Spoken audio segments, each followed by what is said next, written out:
Benchmade Bushcrafter. Some pros and cons. So we're going to start with the pros.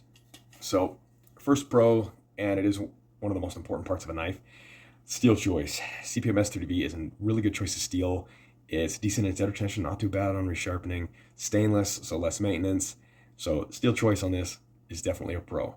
The pro, thickness of the blade. In my opinion, I think that most blades that you're going to be wearing on your belt should be at least 0.145 inches thick. And this one is 0.17 to 0.18. I can't remember the exact measurement. I'm just going off of visually what I'm seeing. And this is a nice thick blade.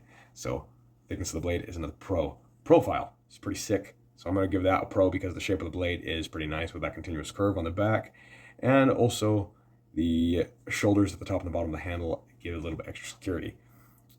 Let's see here, other pros. G10 for the handle material is pretty durable and they gave it a decent amount of traction on the surface.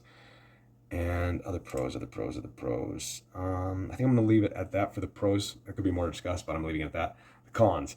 Handle shape is very uncomfortable. When you grab this handle and you sink and mash your skin and bones and meat into this handle, it bites you because it's very square on all four sides, which looks nice, but it is uncomfortable for use.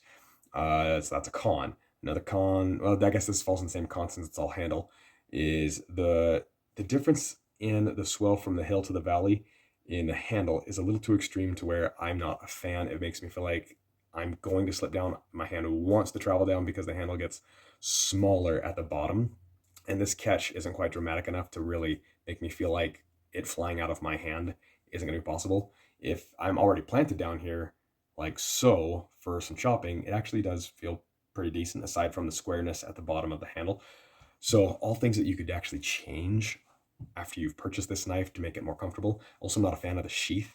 The sheath here is a dangler, but this knife has a balance point that's pretty far back. So what that means is when this knife is in the sheath, it hangs very low on that center of balance. So it wants to hang outward. So it's going to be flopping around a lot if you're moving quickly through the brush or if you're just walking really fast. So I'm not personally a big fan of that. Some people that aren't going to be moving that quickly or have that big emotions as they step will probably be a lot more comfortable with this.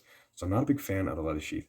But with what matters most, which is the choice of steel and the handle quality of materials, those are all really good things.